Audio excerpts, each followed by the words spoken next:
Je voudrais dire merci au Seigneur pour cette opportunité remarquable qu'il m'a donnée de pouvoir me retrouver ici et partager la parole de Dieu avec vous. Je voudrais dire un grand merci au pasteur Noëlla et à maman Mamie. Vraiment, quel privilège, quel honneur, que Dieu soit loué. Merci à tous les leaderships de l'Église pour cette marque de confiance qui m'est encore témoignée.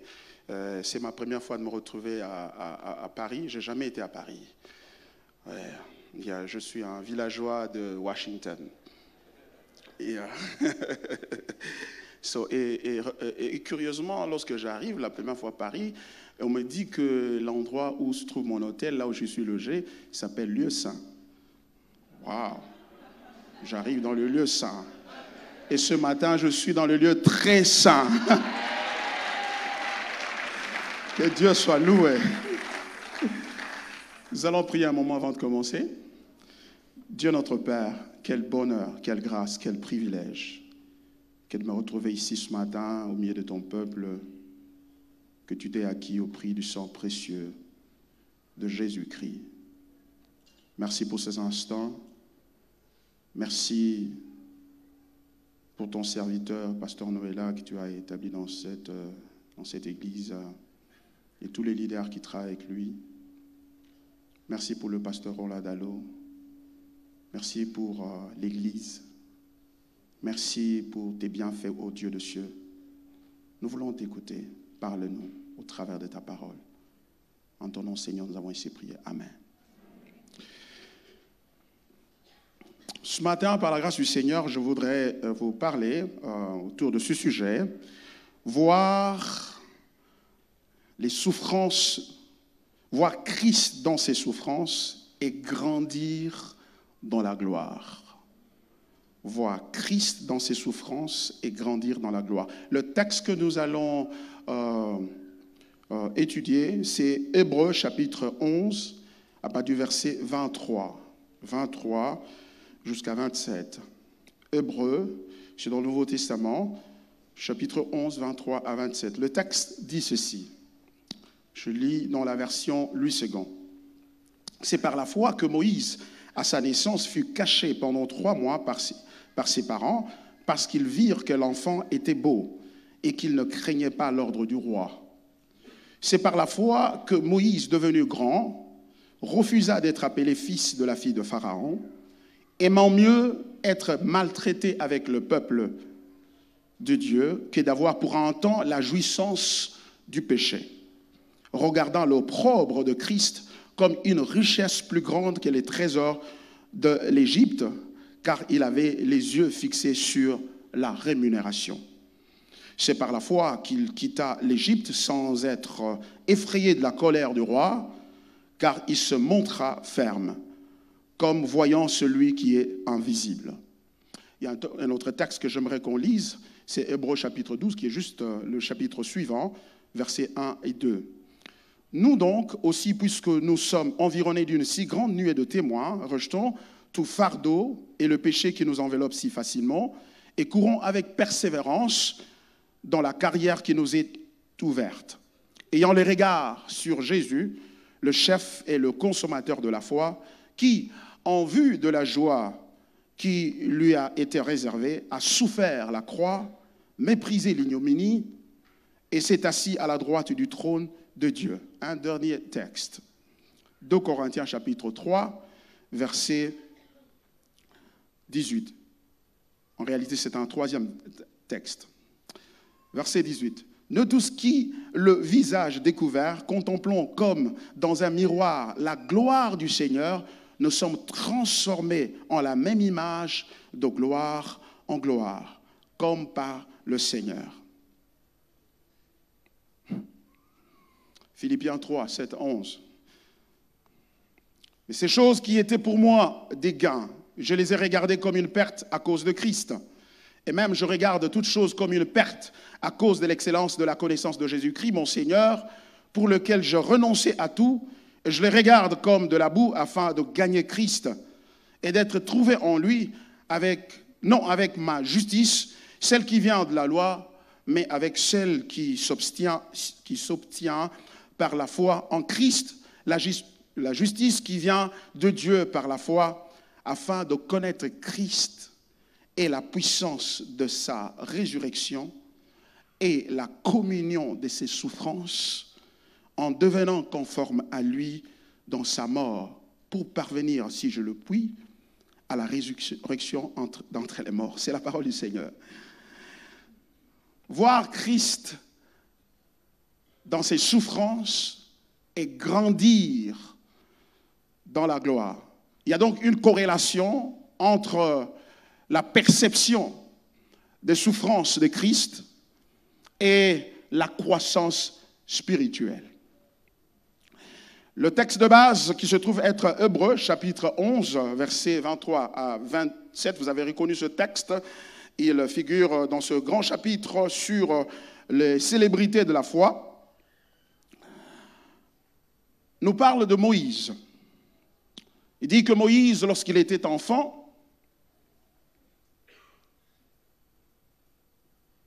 à sa naissance, il fut caché pendant quelques mois pendant 3 mois par ses parents, parce qu'ils avaient observé que l'enfant était beau et qu'ils craignirent l'ordre du roi, et qu'ils ne craignirent pas l'ordre du roi.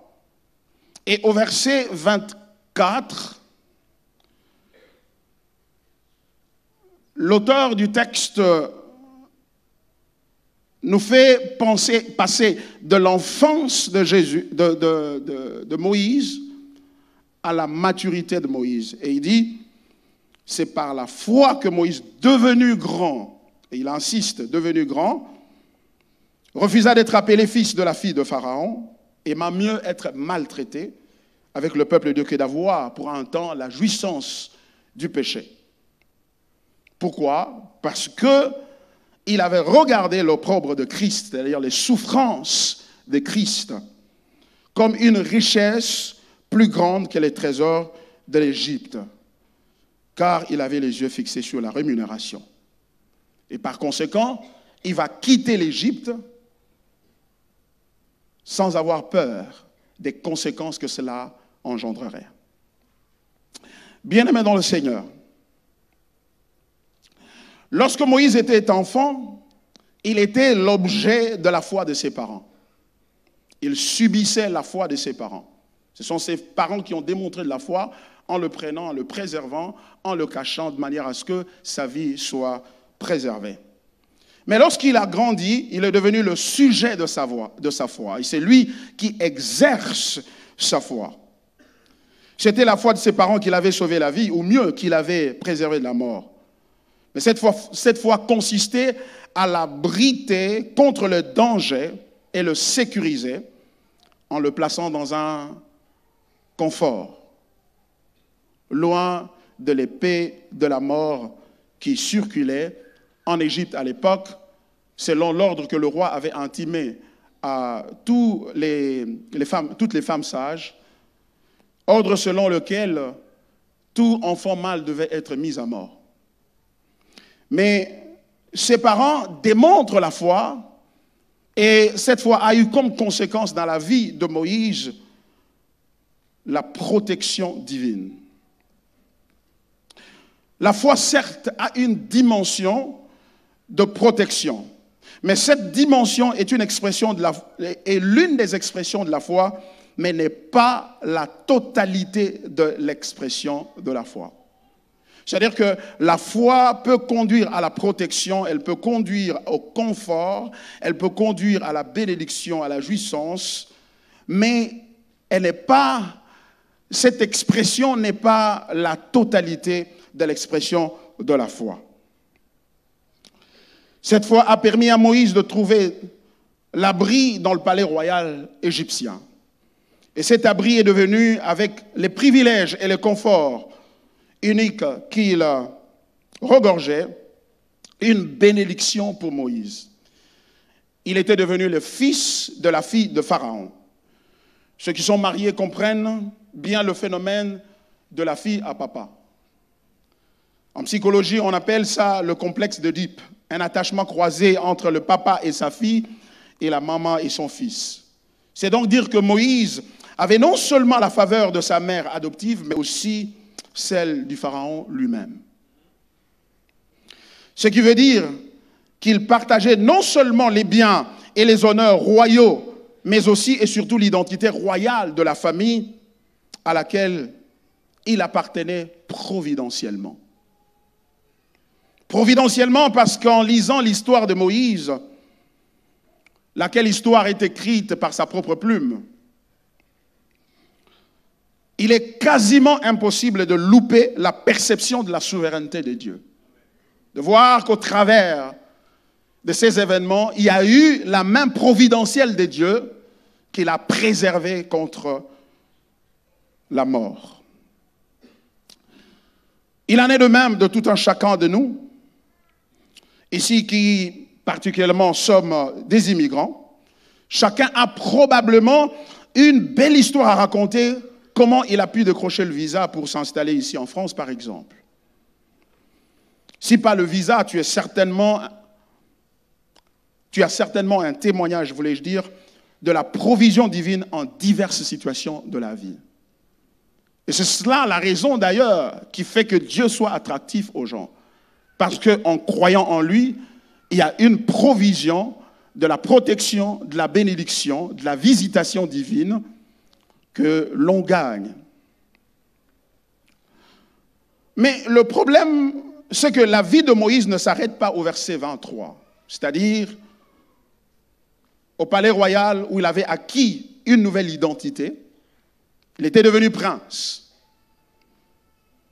Ça ne s'arrête pas là, dans ce lieu de confort, des privilèges qu'il avait, de joie et un statut remarquable dans la société égyptienne. Ça ne s'arrête pas là. Mais nous venons de lire, mais au verset 23, il échappe miraculeusement à la mort et une nouvelle identité lui est assignée par l'adoption de la fille de Pharaon, et cela avec des privilèges inégalables. Du fait qu'il faisait désormais partie de la famille la plus importante de la terre, politiquement et même économiquement.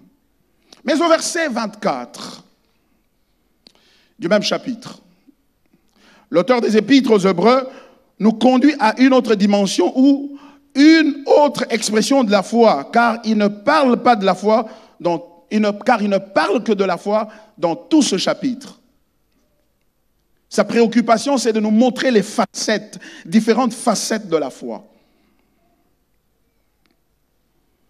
L'auteur vous laisse sans aucun doute que cette expression de la foi est un indice de la maturité.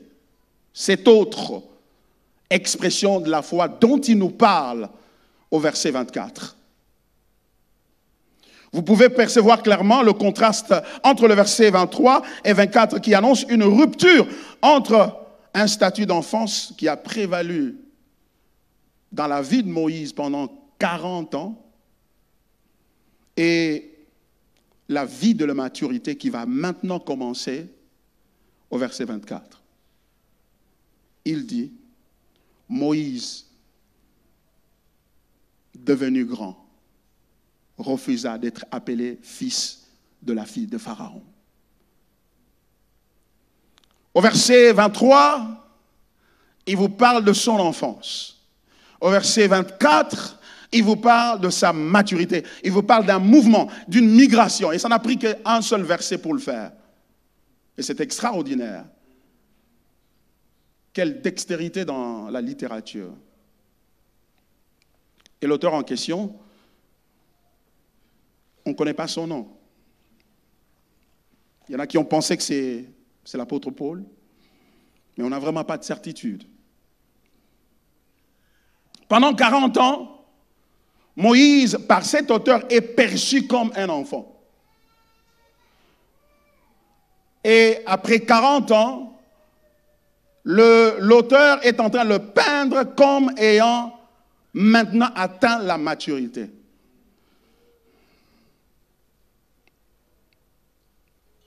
Je vous épargne des détails phraséologiques ou grammaticaux qui se trouvent là. Parce que lorsqu'il dit Moïse devenu grand, il décrit Moïse. Il est en train de le décrire. Il parle de lui, Moïse.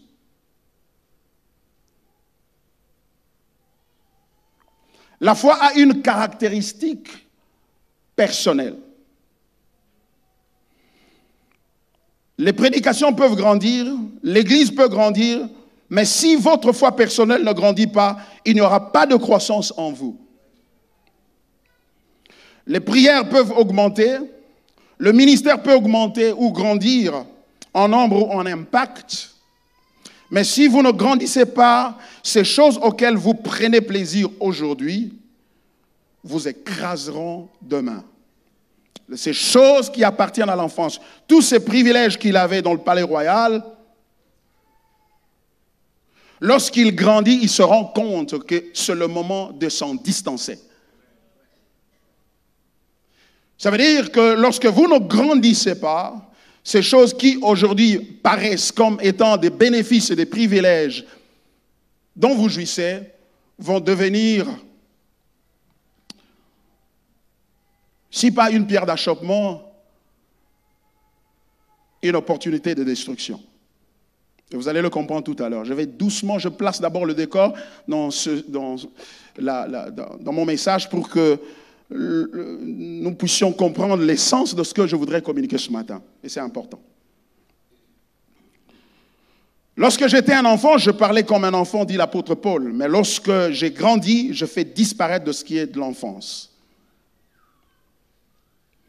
L'enfance perpétuelle est le plus grand obstacle à la croissance spirituelle et donc à la jouissance de la gloire de Dieu.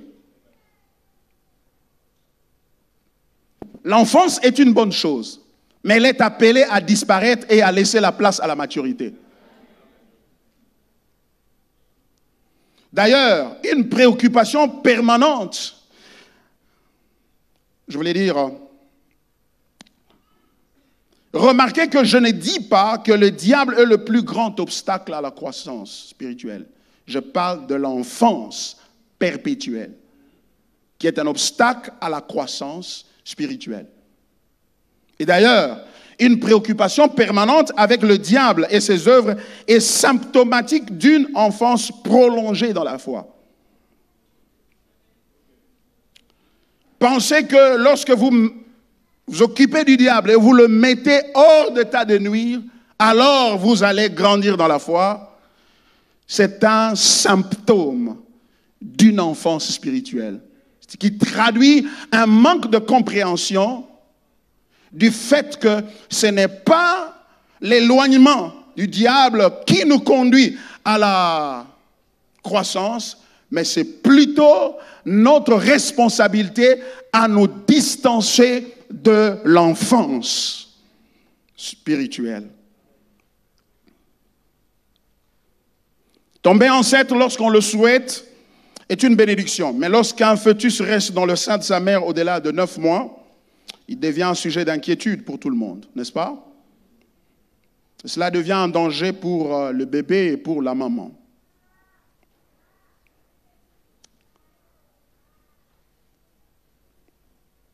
La croissance est espérée, elle est attendue. C'est le rendez-vous de demain. L'appel à la chrétienté est un appel à la maturité. L'apôtre Paul dit dans Éphésiens chapitre 4, versets 11 à 15, il dit ceci.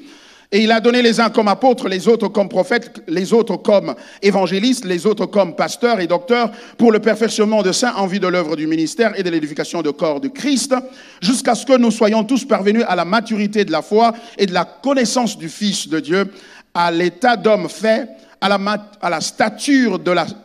mesure de la stature parfaite de Christ, voulais-je dire, afin que nous ne soyons plus des enfants, flottant et emportés à tout vent de doctrine par la tromperie des hommes, par leur ruse dans les moyens de séduction, mais que, professant la vérité dans la charité, nous croissions à tous égards en celui qui est le chef, Christ.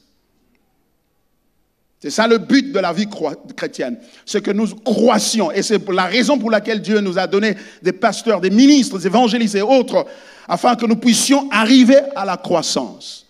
C'est-à-dire que lorsque vous ne démontrez pas de la croissance spirituelle dans votre vie, vous êtes en contradiction avec l'appel à la chrétienté.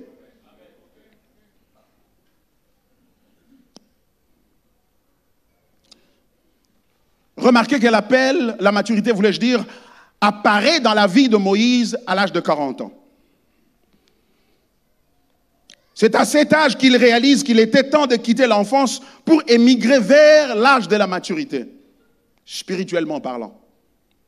L'enfance spirituelle est un danger pour ta santé ou ta croissance spirituelle. La maturité n'est pas nécessairement fonction d'âge physique, bien que l'âge physique conditionne la maturité dans une certaine mesure. Converti à l'âge de 6 ans, vous avez besoin aussi de grandir physiquement pour pouvoir développer des capacités intellectuelles qui peuvent vous permettre de percevoir les nuances de la parole de Dieu qui vont vous conduire à la maturité. Donc, la croissance physique est importante, mais elle ne détermine pas la croissance. Elle n'est pas synonyme à la croissance spirituelle. Remarquez aussi que c'est l'acte que Moïse pose qui le conduit vers la maturité. C'est l'acte qu'il pose qui le conduit vers cette maturité-là. Ce qui veut dire que la passivité ou l'indifférence ne peuvent conduire à la maturité. Vous ne pouvez pas être seulement un chrétien qui vient à l'église, qui voit comment le pasteur prêche et à la fin, pasteur, c'était un bon sermon. Et qu'il en résulte une croissance spirituelle. Non, vous devez agir. C'est donc votre responsabilité de croître dans la vie de foi. Le but de mon sermon ce matin, bien-aimé, est double. Premièrement, c'est de vous appeler à réaliser la nécessité de votre responsabilité, à vous engager en vue de votre croissance spirituelle. Dieu t'appelle à grandir, car ta joie et ta paix en dépendent étroitement. Ce qui t'a réjoui hier va bientôt t'ennuyer et même te détruire. C'est dans la maturité qu'on trouve la vraie raison de la joie. Je voulais dire la vraie joie, à savoir Christ crucifié. C'est pourquoi nous disons dans ce sermon, voir Christ dans ses souffrances et grandir dans la gloire. Deuxièmement, l'objectif c'est d'appeler l'Église à réaliser qu'il est temps d'arrêter de maintenir les brebis du Seigneur dans l'enfance spirituelle, au moyen des enseignements et des comportements qui ne favorisent pas la croissance spirituelle. Et bien plus l'accomplissement de la mission de l'Église, c'est-à-dire qui empêche la croissance spirituelle des brebis et qui empêche aussi l'accomplissement de la mission de l'Église par les brebis du Seigneur. Si nous ne comprenons pas cet appel, chers serviteurs de Dieu, Dieu se choisira d'autres bergers pour ses brebis, car rappelons-nous, le vrai berger, c'est Christ lui-même, et non le pasteur. Le pasteur n'est qu'un représentant de Christ. Il peut changer de représentant quand il veut. La réalité profonde du ministère, c'est que le travail que tu fais appartient à quelqu'un d'autre. Ce que je fais, ce n'est pas mon ministère, c'est le ministère de quelqu'un d'autre.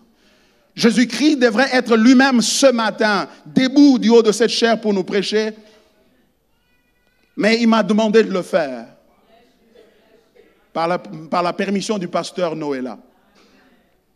Donc, ça, ce n'est pas mon ministère, c'est le ministère de Jésus que je fais, et par conséquent, je rendrai compte.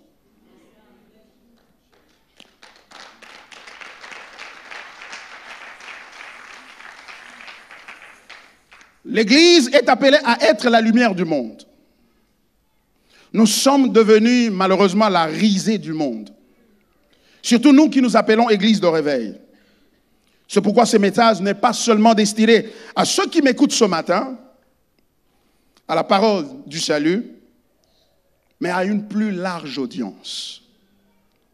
Je voudrais dire au corps de Christ, et particulièrement nous, Église de réveil, en ce temps particulier.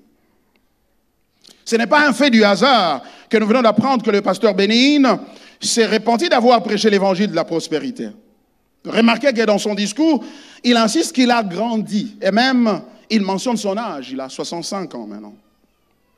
Je salue son courage et son honnêteté.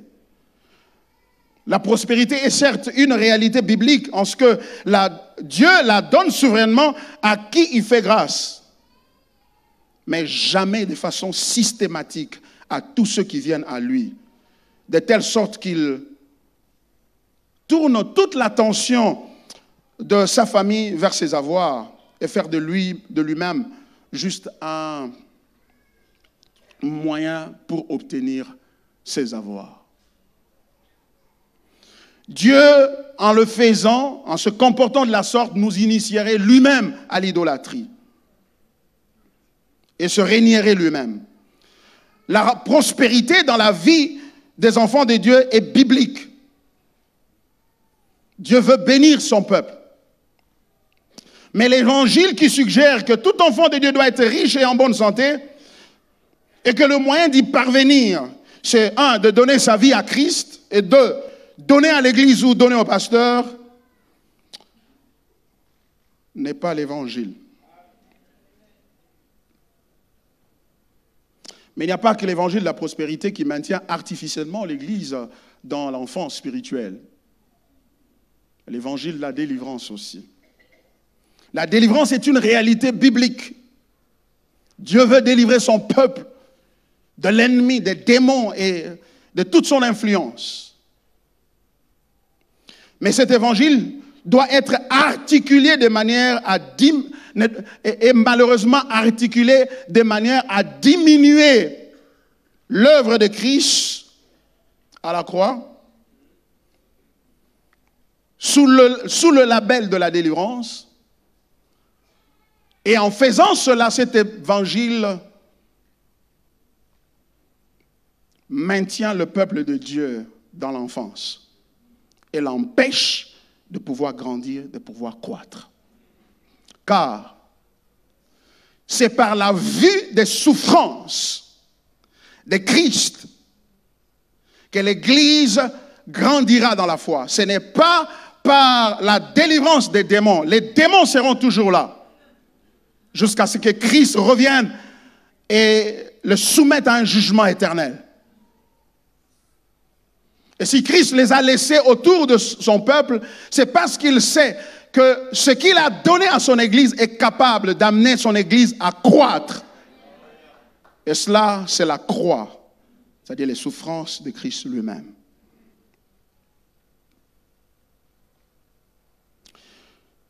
La vie de la foi est centrée sur la personne et l'œuvre de Christ.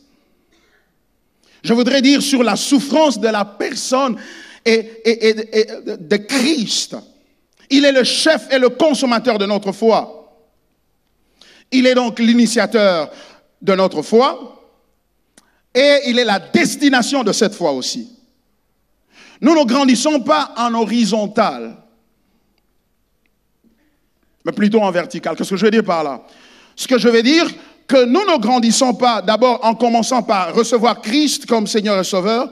Ensuite, nous passons à une étape, deuxième étape de la délivrance. Ensuite, l'étape de la bénédiction. Ensuite, l'étape de la destinée. Et ensuite, l'étape du leadership et ainsi de suite. Et ayant laissé Christ derrière comme étant la première étape que nous avons franchie. Nous grandissons plutôt en vertical, en Christ. Ce qui veut dire que Christ n'est pas un point de stop ou d'arrêt sur un continuum, sur un long chemin. Nous grandissons en lui. Nous sommes sauvés en lui. Nous sommes pardonnés en lui. Nous sommes délivrés en lui. Nous sommes bénis en lui. Nous sommes transformés en lui. C'est en Christ. Nous nous enfonçons en Christ. Nous ne nous éloignons pas de lui. Et de quel Christ s'agit-il? Le Christ crucifié. Ça veut dire, nous nous enfonçons dans les souffrances de Christ. C'est pourquoi l'apôtre Paul a dit, je voudrais le connaître dans ses souffrances. Pourquoi? Parce que quand je l'aurai connu dans ses souffrances, alors je grandirai dans la gloire. Car la gloire se trouve dans ses souffrances. La gloire se trouve dans l'œuvre qu'il a accomplie. Et quand je vois ces souffrances, en réalité, je vois au travers de ces souffrances ce que le monde ne voit pas au travers de ces souffrances, c'est-à-dire la gloire de Dieu. La gloire. C'est pourquoi l'apôtre dit dans 2 Corinthiens chapitre 4, verset 3 à 6, si notre évangile est encore voilé, il est voilé pour ceux qui périssent, car dans leur cas, le Dieu de ce siècle les a aveuglés l'intelligence, afin qu'ils ne vissent pas briller la splendeur de l'évangile de la gloire de Christ. C'est-à-dire, au travers de la croix, il y a la gloire sur la face de Christ, que le monde ne voit pas, mais que Dieu, pour laquelle Dieu nous a ouvert les yeux, afin que nous puissions la percevoir. Et nous soyons attirés curieusement et scandaleusement par rapport au monde, vers cette croix, vers cette gloire, ces souffrances. Car dans ces souffrances, nous voyons la gloire de Dieu, et cela nous conduit à la croissance. C'est long qu'il est écrit, lorsque nous regardons cette gloire, nous sommes transformés à la même image, de gloire en gloire. Et cette gloire se trouve dans les souffrances de Christ. Et l'évangile, la prospérité pose problème parce qu'elle vous conduit à l'intolérance de la souffrance. Elle vous peint une vie, elle vous peint un parcours jalonné de fleurs, jalonné de joie, jalonné de bénédictions. Tu ne seras jamais malade, tu auras de l'argent, car un enfant de Dieu ne peut pas être pauvre. Il te suffit d'avoir la foi, il te suffit de s'aimer, il te suffit de faire ceci et tu auras toutes ces choses-là. Et en faisant de la sorte, elle te crée un blocage psychologique et mental qui te rend intolérant vis-à-vis de la douleur, vis-à-vis de la souffrance. Et quand elle fait cela, elle t'empêche de pouvoir t'approcher de la croix de Christ, de ses souffrances, au travers de laquelle il y a la gloire de Dieu qui va t'amener à la croissance.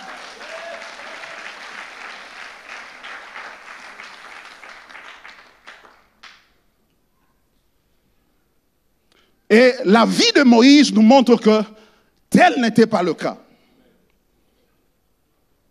Pourquoi? Parce que Moïse nous enseigne quelque chose. Lorsqu'il était enfant, on l'a amené dans ce palais, il a joui de tous les privilèges et tous les bénéfices. Mais lorsqu'il a grandi, il décide de quitter le palais royal. C'était un acte de stupidité extrême par rapport au monde. Comment, toi qui es dans cette position, tu acceptes de quitter cette position pour aller souffrir avec les esclaves? Non seulement aller souffrir, mais être condamné à mort. Parce que lorsqu'il a décidé de rejoindre les rangs de son peuple, des esclaves, il avait de ce fait humilié le roi d'Égypte, en disant implicitement que être prince en Égypte était moins préférable au statut d'esclave. Il a insulté de ce fait la royauté d'Égypte. Et par conséquent, le pharaon tenait à les tuer, à mettre fin à sa vie. Mais qu'est-ce qui l'a amené à prendre une telle décision? Le texte le dit. Le texte le dit. Nous allons retourner au texte. Voilà le texte, ce qu'il dit. Il dit, verset 24, Hébreux 11, c'est par la foi que Moïse, devenu grand, refusa d'être appelé fils de la fille de Pharaon.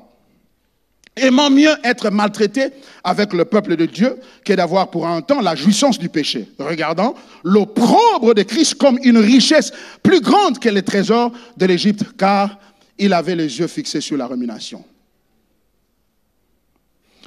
Je voudrais d'abord éclaircir quelque chose d'important lorsque nous lisons cette histoire de Moïse. C'est que sa propre narration, dans le livre d'Exode au chapitre 2, versets 11 à 15, nous dit que c'est par peur qu'il quitta l'Égypte.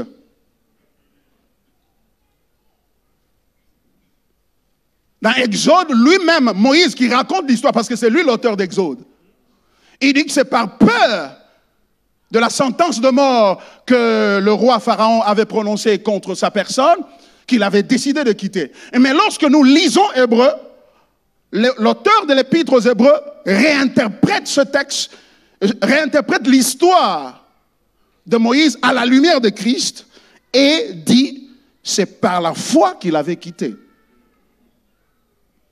Qu'est-ce qui est en train de se passer ici? Comment concilier les deux récits? La foi et la peur, en réalité, cohabitent. La foi n'exclut pas la peur. La foi est la victoire de la parole de Dieu sur la peur.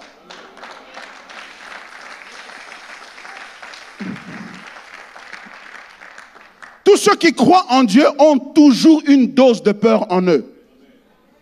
Qu'on ne vous dise pas autrement. À moi, en ce qui me concerne. Hein? Je croyais que Dieu allait m'amener ce matin ici, hier à Paris. Mais quand j'étais dans l'avion, quand ça bougeait, j'avais quand même un peu peur. Mais j'avais la foi que j'arriverais ici. Alléluia. Cependant, la dose de la foi est plus grande que celle de la peur dans l'homme de la foi. Pierre, par exemple, avait cru à la parole du Seigneur, l'invitant à marcher sur les eaux. Mais il avait peur. C'est la peur qui l'a obligé de demander au Seigneur de libérer une parole qu'il pouvait utiliser pour vaincre la peur. Et quand Jésus a dit « Viens », il a marché sur la parole que le Seigneur, sur base de la parole que le Seigneur lui avait donnée. C'est pourquoi, lorsqu'il a ôté son attention de dessus la parole de Dieu, la peur a pris le dessus. Il commença à s'enfoncer. Et là encore, il va solliciter l'aide du Seigneur. Seigneur, sauve-moi. La foi n'est pas une réalité permanente et inhérente à la nature humaine. Elle est extérieure à nous. C'est un don de Dieu. C'est pourquoi la Bible dit que la foi vient de ce que l'on entend, et ce que l'on entend vient de la parole de Christ. Exode nous parle de sa peur, mais Hébreu nous parle de sa foi, en montrant qu'au milieu de sa peur, il avait une foi agissante. Donc, il est correct de dire que c'est par la foi qu'il a quitté l'Égypte. Donc, dans ta vie, tu auras toujours cette ambivalence, tu auras toujours ce paradoxe. Tu sens la foi, mais la peur est quand même là. Tu n'es pas normal. Tu n'as pas besoin de prières spéciales. Oh Seigneur, la prière pour qu'il ait trop de foi. Non. Tu as seulement besoin de te tourner, de te focaliser sur le Seigneur et tu vas dominer la peur. Le texte nous informe que c'est par la foi qu'il a quitté. Mais pourquoi? Parce qu'il refusa d'être appelé fils de la fille de Pharaon. Quand il a refusé ça, il n'y avait pas d'autre alternative que de quitter. Pourquoi? C'est cette identité qu'il avait acquise dans la maison de Pharaon qui lui permettait de rester dans le palais et de se faire l'épargner des souffrances auxquelles tous les Hébreux étaient soumis. Une bénédiction, n'est-ce pas? Il n'existe aucune bénédiction qui reste bénédiction pour toujours. Sinon, elle devient une idole. Tu te rappelles le jour où tu as trouvé du travail, n'est-ce pas? Ou que tu as décroché un diplôme ou que tu étais entré dans ce mariage. Tu étais tout heureux, toute heureuse. N'est-ce pas? Qu'en est-il de cette joie-là aujourd'hui? Si tu es honnête comme moi, tu reconnaîtras que tu dois l'avoir. Un peu perdu ou tu la perds par moment. Et par moment, tu te demandes, qu'est-ce qui m'a emmené ici? Toute bénédiction a une date d'expiration.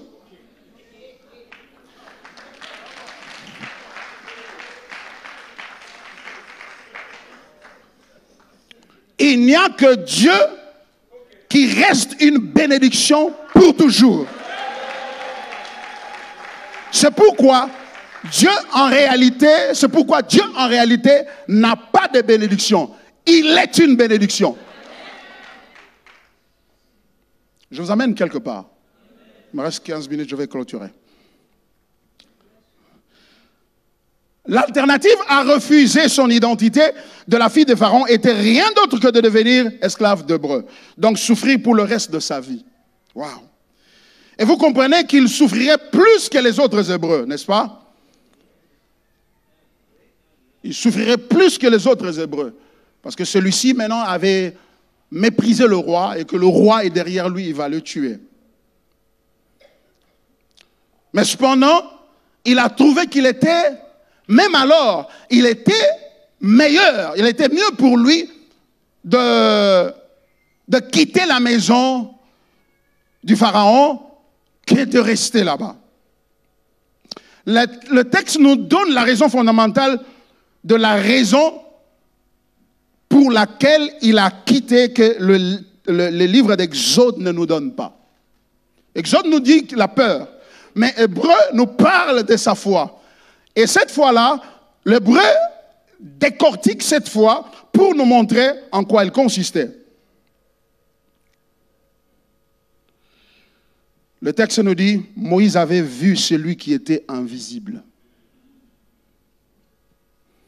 à savoir Christ, comme le verset 27 le dit clairement. C'est la vue ou la perception de Christ qui a tout changé en lui. Ce n'est pas le fait qu'il a vu la souffrance de son peuple, il a dit, il a découvert qu'il était l'un de ce peuple. Ce n'est pas la compassion à la misère de ce peuple qui l'a conduit à quitter l'Égypte. Ce n'est pas cela. Quoique celle-ci était une bonne raison, aurait été une bonne raison, mais ce n'était pas ça la raison. Ce n'est pas seulement la vue de la souffrance, la perception de la souffrance du peuple d'Israël qui l'a conduit à quitter. Ce n'est pas cela. Ce n'est pas non plus la réalisation qu'il appartenait à ce peuple maltraité qui l'avait conduit à cette maturité et donc à la décision de quitter l'Égypte. Mais c'est plutôt la vue de Christ. Il avait vu Christ. Mais si on dit qu'il a vu Christ, mais ça pose un problème dans ce texte ici. Christ n'était pas encore né. Comment est-ce qu'il avait vu? Comment est-ce qu'il a pu voir Christ alors que Christ n'était pas encore né? C'est là que nous comprenons bien le Seigneur. Nous nous rappelons que c'est Moïse qui a écrit le livre de Genèse, le livre d'Exode, tous les 5 livres, les Pentateuques. C'est-à-dire, si le texte nous renseigne que c'est par la foi qu'il a vu Christ, ça veut donc dire qu'il n'a pas vu physiquement, il l'a vu prophétiquement. Pourquoi? Parce que la foi vient de ce qu'on entend, et ce qu'on entend vient de la parole de Christ. C'est-à-dire qu'il doit avoir entendu les histoires, alors qu'il approchait ce peuple. Mais qui est ce peuple finalement? Et on l'informe que non, voilà, tes origines sont parmi ce peuple. Mais d'où vient ce peuple? Oh, ce peuple, ce sont des descendants d'Abraham. Mais qui est Abraham? Abraham, c'est quelqu'un que Dieu avait appelé. Et quand vous lisez Genèse chapitre 15, vous voyez que lorsque Dieu apparaît à Abraham pour signer une alliance avec lui, enfin pour réaffirmer, lui réitérer la promesse de la progéniture, Abraham dit, mais comment est-ce que je le saurai? Et Dieu ordonne à Abraham de prendre des animaux, de les couper en deux et de les mettre à côté. Et au milieu de la nuit, Dieu passa entre ces animaux coupés, ce qui était un acte d'alliance qu'il signait avec ce peuple, parce que l'alliance, à l'époque, était signée, était différente d'un contrat d'affaires. Un contrat d'affaires se faisait par signature des documents. Mais l'alliance se faisait par le sang, comme pour dire que la preuve que ce que je te promets va certainement se réaliser, c'est que je m'engage à subir le sort que cet animal que nous coupons en deux va subir. Si j'arrive à déroger à ma promesse, si j'arrive à me distancer de ma promesse, que ce qui arrive à cet animal aujourd'hui m'arrive. Et lorsque Dieu a fait cette alliance avec lui, il va ajouter, il dit, ton peuple se retrouvera en captivité pendant 400 ans sous l'autorité d'un autre peuple. Et après 400 ans, je viendrai et je le délivrerai. Il avait fait cette promesse à Abraham et il l'a fait avec serment et avec un sacrifice. Et certainement, Moïse doit avoir entendu ces histoires. Et lorsqu'il a entendu cela, il a réalisé, je suis d'origine de ce peuple. 2, ce peuple a une alliance que son Dieu a signée avec lui. 3, ce Dieu a dit qu'il fera en sorte que ces choses arrivent, c'est-à-dire qu'il délivre son peuple. Sinon, ce Dieu-là sera tué. 4, si je continue à rester de ce côté, lorsque le Dieu de ce peuple viendra et va accomplir sa promesse, je serai jugé autant que les Égyptiens parmi lesquels je me trouve. Alors, parce qu'il est important de réaliser que lorsque Dieu a dit que ton peuple se retrouvera en captivité, il n'était pas en train de lire un futur qui arriverait. Dieu ne lisait pas un futur qui arriverait, et heureusement qu'il est Dieu, il fera en sorte qu'il puisse les délivrer de ce futur-là malheureux de 400 ans. Non, car croire ainsi, c'est diminuer la souveraineté de Dieu. La Bible dit, qui dira qu'une chose arrive, si ce n'est l'Éternel? N'est-ce pas de l'Éternel que viennent les maux et les biens? En d'autres termes, l'esclavage de l'Égypte n'était pas un accident de l'histoire, c'était un plan de Dieu. Donc, c'était voulu par Dieu, c'était entretenu par Dieu. C'est Dieu qui a voulu qu'il soit là-bas. Et il a voulu qu'il soit là-bas pour quelle raison? D'abord, on a vu qu'il les a amenés là-bas par Joseph, qui était béni, qui était élevé. Ils entrent, la première étape, ils entrent en Égypte par Joseph, c'est-à-dire par une porte de bénédiction et d'élévation. Et lorsqu'ils restent, ils demeurent là, le prochain pharaon qui est élevé, et va devenir une menace pour eux. Et il dit, si nous laissons ce peuple ici, eh bien, finalement, ils vont se multiplier et ils vont nous arracher notre pays. Il faut le soumettre à l'esclavage. Donc, remarquez quelque chose que je voudrais que vous puissiez voir. Dieu les appelle, il les fait entrer en Égypte. La première partie, c'était le temps de bénédiction. Le temps de joie. Et après ce temps-là, Dieu organise lui-même le temps des douleurs, qui ne viennent pas de l'ennemi, mais qui viennent de Dieu. Et ça, c'est important pour mes amis qui prêchent la délivrance de se rendre compte de cette réalité-là. Parce que toute souffrance n'est pas toujours d'origine satanique. Dieu peut aussi organiser une souffrance. Mais pourquoi Dieu le ferait? Pourquoi Dieu le ferait? Dieu avait dit dans Genèse chapitre 15, à Abraham, il leur a dit que ton peuple, je les amènerai dans ce pays. Mais ils iront quelque part, ils vont souffrir, et quand ils auront souffert après, 400 ans, je vais les ramener ici. Pourquoi? Parce que le péché des Amoréens n'a pas encore atteint son comble. Il n'a pas encore atteint son comble. Donc ça veut dire que Dieu attend. Là où je dois vous amener, c'est occupé. Mais je dois déloger ces gens-là de façon légale. Je dois les déloger légalement. Donc, je dois attendre qu'ils continuent à pécher et que ça atteigne une dose qui va m'obliger à les détruire. Mais, en attendant, je vais vous amener quelque part. Mais là où je vous amène, il y a un danger. Le danger, c'est lequel? C'est que vous risquez d'adopter le Dieu de ce peuple-là parmi lequel vous vous trouvez.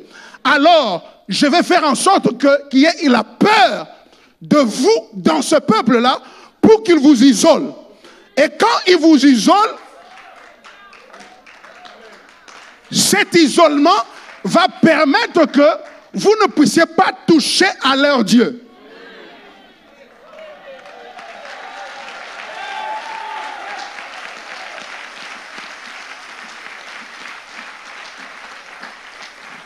Il y a des bénédictions, il y a des choses qui, si vous les aviez, vous auriez abandonné le Seigneur depuis très longtemps.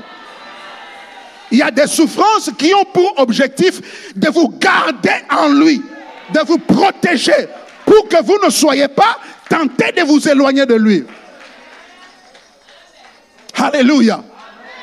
Et lorsque Moïse a lu ce texte-là, il a eu vent de cette histoire-là, d'Israël, de l'alliance avec Abraham. Il s'est certainement dit, oh, ce Dieu-là va venir et il va détruire. En d'autres termes, ce peuple ici qui souffre, c'est le peuple de Dieu. Oh, ce qui veut dire que la souffrance de ce peuple, c'est en réalité la souffrance de leur Dieu. Ces souffrances sont une bénédiction parce qu'elles ont pour rôle de protéger ce peuple contre la corruption ou la contamination de l'idolâtrie du milieu de peuple dans lequel il se trouve. Donc ces souffrances deviennent une richesse. Ces souffrances deviennent une bénédiction, une richesse. Une richesse meilleure que la richesse de l'Égypte. Et quand il a vu ça de cette manière-là, il a réalisé que non, il faut que je sois parmi ce peuple-là. Je préfère souffrir avec ce peuple-là que demain d'endurer le jugement de Dieu lorsqu'il viendra pour délivrer son peuple. Et n'oubliez pas, il me reste 3 minutes, n'oubliez pas que lorsque Moïse plus tard est envoyé par Dieu pour parler à Pharaon, pour lui demander de libérer son peuple, il lui dit ceci, il lui dit, va dire à Pharaon qu'il laisse partir mon fils. Il dit, va lui dire qu'il laisse partir mon fils Israël. C'est-à-dire le peuple d'Israël, dans sa totalité, devant Dieu, était perçu et vu comme le fils de Dieu. Qui est le fils de Dieu? C'est Jésus. Il a vu Christ. Et c'est comme ça, en voyant Christ, il s'est identifié avec lui. Il a préféré l'opprobre de Christ. C'est-à-dire les souffrances d'Israël étaient les souffrances de Christ. Oh, tes souffrances sont les souffrances de Christ. Tes souffrances sont les souffrances de Christ. Tes difficultés sont les difficultés de Christ. Tes challenges sont les challenges de Christ. Car comme l'apôtre Paul a dit, si je vis, ce n'est plus moi qui vis, mais c'est Christ qui vit en moi. Alléluia.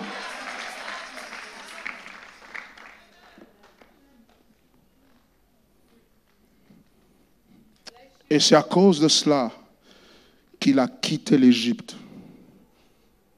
Il a refusé. Il a quitté l'Égypte. Au lieu de jurer pour un temps seulement du péché.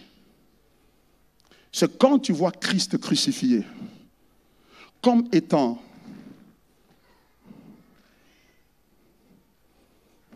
la bénédiction de Dieu pour toi, que tu peux dire non au monde et tu vas grandir dans ta foi.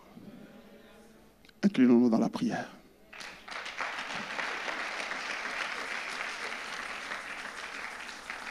Merci pour ta parole ce matin. Seigneur, que cette parole, le Saint-Esprit la prenne et la plante dans nos cœurs et qu'il nous transforme. Merci pour ton peuple. Au nom de Jésus. Amen.